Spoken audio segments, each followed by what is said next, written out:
আজকে তোমাদের শোনাবো একটা সত্যি ঘটনা। ঘটনাটা এতটাই অদ্ভুত, এতটাই ভয়ঙ্কর যে আজও মাঝরাতে ঘুম ভেঙে গেলে বুকের ভেতরটা ঠান্ডা হয়ে যায়। অনেকবার ভেবেছি কাউকে বলবো না, কারণ মানুষ এসব বিশ্বাস করে না। কিন্তু যেদিন থেকে বুঝেছি এই ঘটনাটা শুধু আমার না, আমার সাথে আরেকজনও জড়িয়ে গেছে, সেদিন থেকে মনে হয়েছে গল্পটা বলা দরকার। ঘটনাটা প্রায় 6 বছর আগের। তখন আমি সদ্য চাকরি পেয়েছি কলকাতার এক প্রাইভেট কোম্পানিতে। অফিস ছিল শহরের ভেতরে, কিন্তু থাকার জন্য আমি একটা সস্তা ভাড়া বাড়ি খুঁজছিলাম। অনেক খোঁজাখুঁজির পর এক ব্রোকার আমাকে একটা বাড়ির কথা বলল। শহর থেকে একটু দূরে, নদীর ধারে, পুরনো কিন্তু সুন্দর একটা বাড়ি। ভাড়া অবিশ্বাস্য রকম কম। তখন আমার মাথায় একটাই চিন্তা, কম ভাড়ায় ভালো বাড়ি পেলে সেটাই যথেষ্ট। প্রথম দিন বাড়িটা দেখতে গিয়ে অদ্ভুত একটা অনুভূতি হয়েছিল। বাড়িটার সামনে দাঁড়াতেই মনে হয়েছিল যেন কেউ জানলার আড়াল থেকে তাকিয়ে আছে, অথচ জানলা বন্ধ, পর্দা নড়ছে না, আশেপাশে কেউ নেই। ব্রোকার হেসে বলেছিল, নদীর ধারে বলে একটু নির্জন লাগে, তাই এমন মনে হচ্ছে। আমি সেদিন আর কিছু ভাবিনি, ভাড়া ঠিক করে ফেললাম। বাড়িটা ছিল 2 তলা। নিচতলায় বড় ড্রয়িং রুম, রান্নাঘর আর একটা স্টোর রুম। উপরে আমার শোবার ঘর আর একটা ছোট বারান্দা, যেখানে সরাসরি নদী দেখা যায়।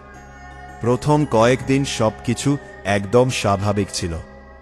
অফিস থেকে ফিরে বারান্দায় বসে চা খেতাম, নদীর দিকে তাকিয়ে থাকতাম। সন্ধ্যার সময় নদীর ওপরে কুয়াশা নামত।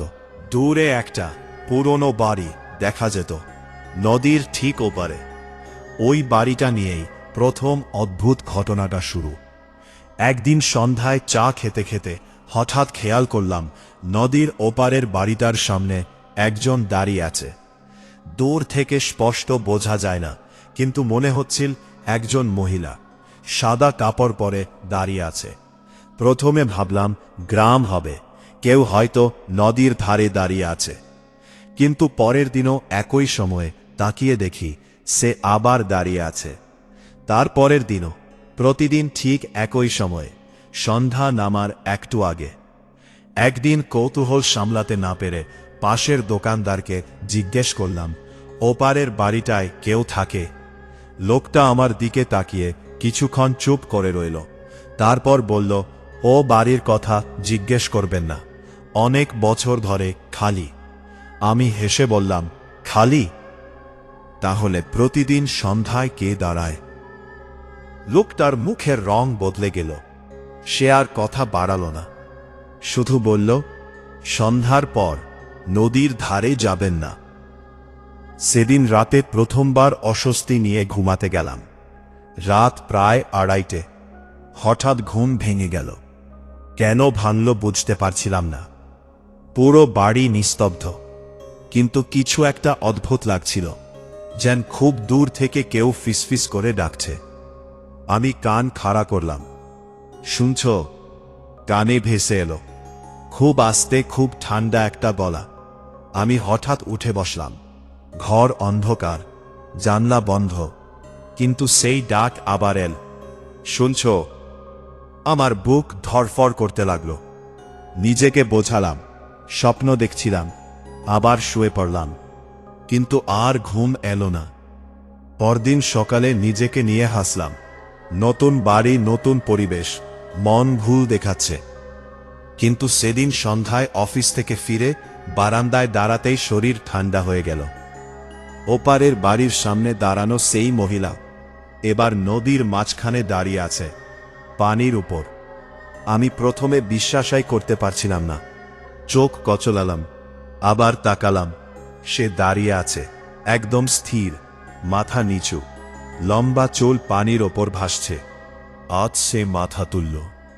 আমি দূর থেকেও বুঝতে পারলাম সে সরাসরি আমার দিকে তাকিয়ে আছে। আমার হাত থেকে চায়ের কাপ পড়ে ভেঙে গেল। সেই রাতেই প্রথমবার আমি বুঝলাম এই বাড়িতে থাকা আমার সবচেয়ে বড় ভুল ছিল। পরের কয়েকদিন আমি ইচ্ছে করেই বারান্দায় যেতাম না, পর্দা টেনে রাখতাম। অফিস থেকে এসে দরজা বন্ধ করে টিভি চালিয়ে রাখতাম, যাতে বাড়ির নীরবতা টের না পায়। কিন্তু অদ্ভুত ব্যাপার হলো, এবার শব্দগুলো শুরু হলো বাড়ির ভেতরে। প্রথমে খুব ছোট ছোট শব্দ, রাতে রান্নাঘর থেকে বাসন নড়ার আওয়াজ, ভাবলাম ইঁদুর। তারপর একদিন স্পষ্ট শুনলাম সিঁড়ি দিয়ে কেউ উপরে উঠছে। ধীরে ধীরে, একটা, দুইটা, তিনটা। আমি দরজার সামনে দাঁড়িয়ে শুনছিলাম। শব্দটা এসে থামল আমার দরজার ঠিক সামনে। তারপর দরজায় টোকা, টক টক টক। আমার পুরো শরীর জমে গেল। এই প্রশ্নটা করতে পারছিলাম না, গলা শুকিয়ে গিয়েছিল। টোকা আবার পড়ো, আর তারপর খুব আস্তে একটা গলা, দরজা খোলো। আমি সেই রাতে দরজা খুলিনি। সকাল পর্যন্ত আলো জ্বালিয়ে বসেছিলাম।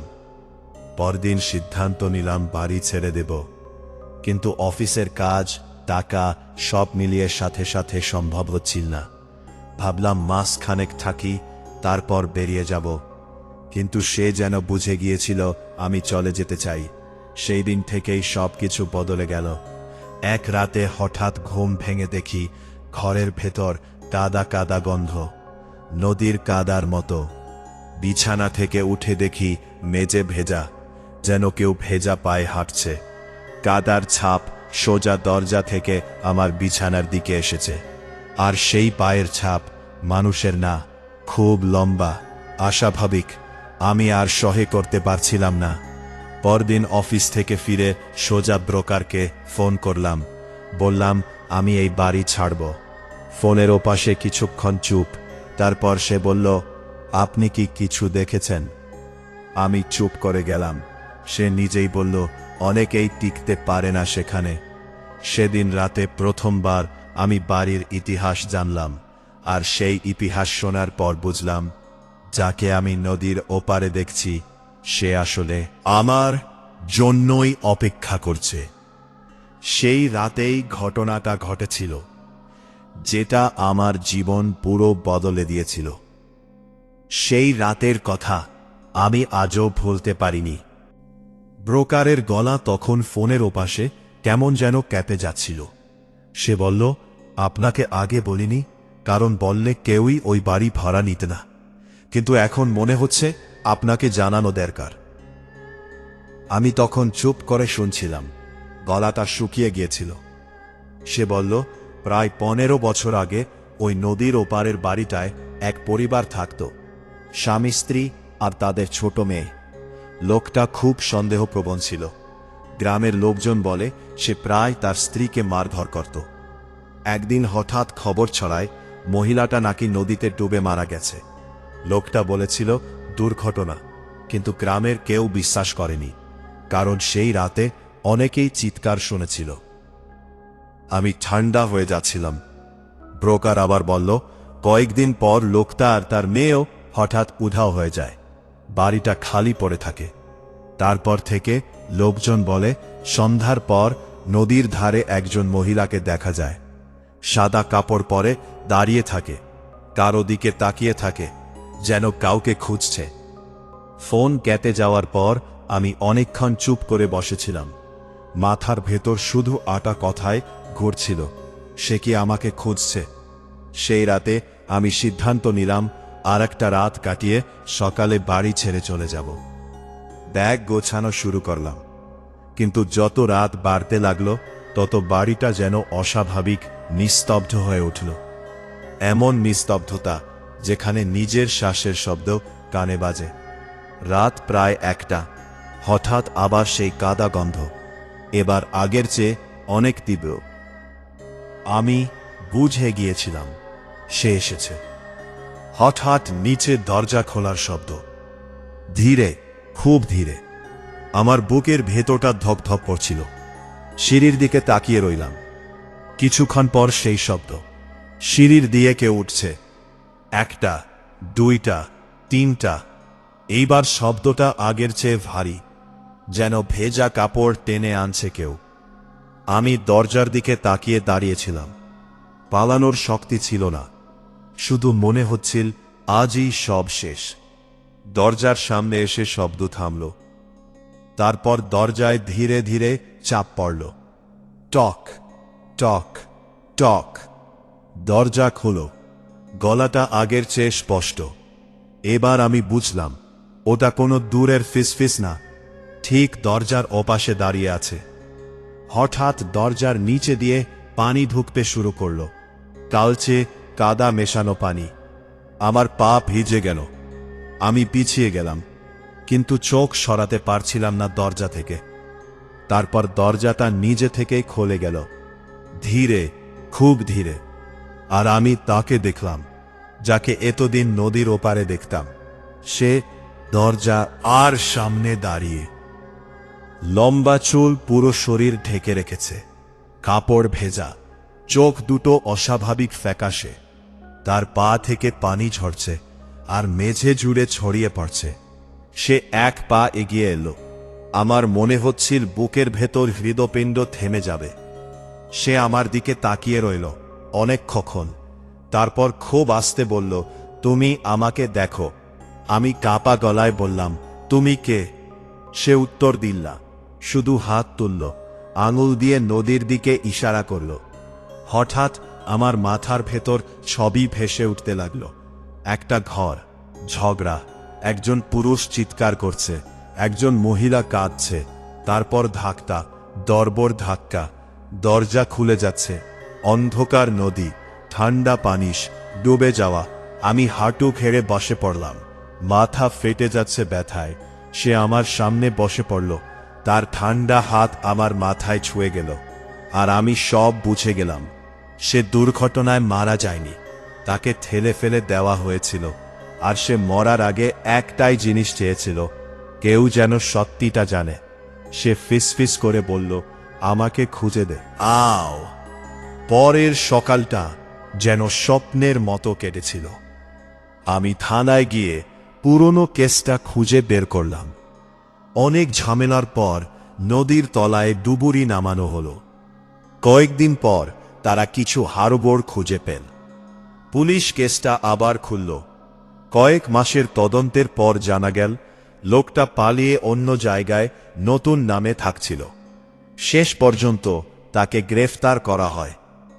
আমি খবরটা পড়েছিলাম পত্রিকায়।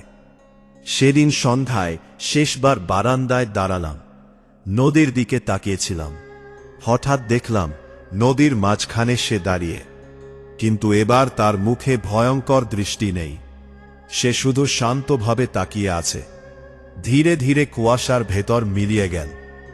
তারপর থেকে আর কখনো তাকে দেখিনি। আমি সেই বাড়ি ছেড়ে চলে এসেছি অনেক আগেই, কিন্তু আজও মাঝে মাঝে রাতে ঘুম ভেঙে গেলে মনে হয় ভেজা কাদা গন্ধ ভেসে আসছে, আর মনে হয় কেউ যেন খুব আস্তে বলছে, ধন্যবাদ। গল্পটা এখানেই শেষ। আর যদি এমন সত্যি ভয়ের গল্প শুনতে ভালো লাগে, তাহলে অবশ্যই সাবস্ক্রাইব করে রেখো।